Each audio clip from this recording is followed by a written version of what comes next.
अस्सलामुअलैकुम, welcome back to my YouTube channel. उम्मीद करती हूँ आप सब लोग खैरियत से होंगे। आज की हमारी रेसिपी है रबड़ी की खीर, जो ऑलमोस्ट सबकी फेवरेट होती है मीठे में, जो कि हम घर पे बना रहे हैं। बहुत ही आसानी से ये खीर बनती है। तो चलिए इसको बनाना स्टार्ट करते हैं। रबड़ी की खीर हम देखते हैं कि हम रबड़ी की खीर किस तरीके से बनाएंगे। तो चलिए स्टार्ट करते हैं। तो यहाँ पर सबसे पहले हमने 1 कप चावल ली हैं। उसे अच्छे तरीके से साफ़ करने के बाद हमने इसे भिगोने के लिए रख दिया है। यहाँ पर हमने दूध जो है वो चूल्हे पर चढ़ा दिया है। यहाँ पर ये सारे वो हमारे इंग्रेडिएंट्स हैं जो हम अपनी रबड़ी की खीर बनाने में यूज़ करेंगे। यहाँ पर हमारे चावल हैं जो हमने 5 से 6 घंटे के लिए भिगोने के लिए रख दिए थे। यहाँ पर हमने 1 कप चीनी ली है। यहाँ पर हमारे ड्राई फ्रूट्स हैं, बादाम, खोपरा, किशमिश, और यहाँ पर हमने 1 इलायची ली है टेस्ट के लिए। आप चाहें तो 2 भी ले सकते हैं। और यहाँ पर है हमारा खोया। तो चलिए बनाना स्टार्ट करते हैं। यहाँ पर सबसे पहले हमने दूध में जो हमारे चावल थे जो हमने भिगोने के लिए रख दिए थे, जो हमने 5 से 6 घंटे भिगोए थे, हमने वो इधर ऐड कर देने हैं और उसे अच्छे तरीके से चम्मच से हिलाते रहना है। यहाँ पर हम अपने चावलों को चम्मच से हिला रहे हैं। उसके बाद यहाँ पर हमने देखना है कि हमारे जो चावल हैं वो उबले हैं या नहीं उबले।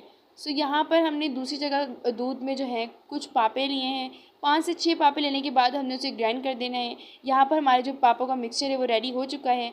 यहाँ पर हमारे जो दूध में जो चावल थे वो उबल चुके हैं। उसके बाद जो हमारे ड्राई फ्रूट्स थे हमने वो डाल दिए। आप चाहें तो आप दूसरे ड्राई फ्रूट्स भी डाल सकते हैं। उसके बाद जो हमने पापों और दूध का पेस्ट बनाया था हमने वो इधर ऐड कर देना है और हमने आहिस्ता आहिस्ता चम्मच हिलाते रहना है और उसे 4 से 5 मिनट तक पकने के लिए छोड़ देना है, ताकि हमारी जो खीर है वो गाढ़ी हो जाए। यहाँ पर हम अपनी खीर में जो है वो चम्मच हिलाते रहेंगे। खीर में चम्मच हिलाने के बाद यहाँ पर आप देख सकते हैं कि हमारी जो खीर है वो ऑलमोस्ट गाढ़ी हो चुकी है। खीर गाढ़ी होने के बाद इसमें हमने 1 चम्मच चीनी का ऐड कर दिया और इसे पकने के लिए छोड़ दिया। यहाँ पर हमारी जो खीर है वो पक चुकी है, गाढ़ी हो चुकी है। उसके बाद हमने इसमें खोया ऐड कर दिया। खोया ऐड करने के बाद हम इसमें चम्मच हिलाते रहेंगे ताकि जो हमारा खोया है वो गुठली ना बन जाए, हमारा जो खोया है वो इसमें मिक्स हो जाए।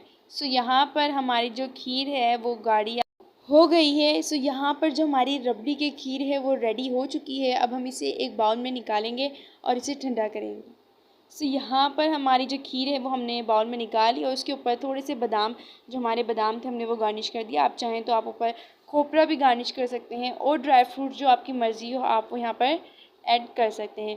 यहाँ पर हमारी रबड़ी खीर जो है वो रेडी हो चुकी है, जो कि हमने बहुत ही आसानी से बनाई और ये बहुत ही जायकेदार बनती है। उम्मीद करती हूँ आपको ये रेसिपी ज़रूर पसंद आई होगी। इस रेसिपी को अपने घर में ज़रूर ट्राई कीजिएगा। मिलते हैं न्यू वीडियो में। अल्लाह हाफ़िज़।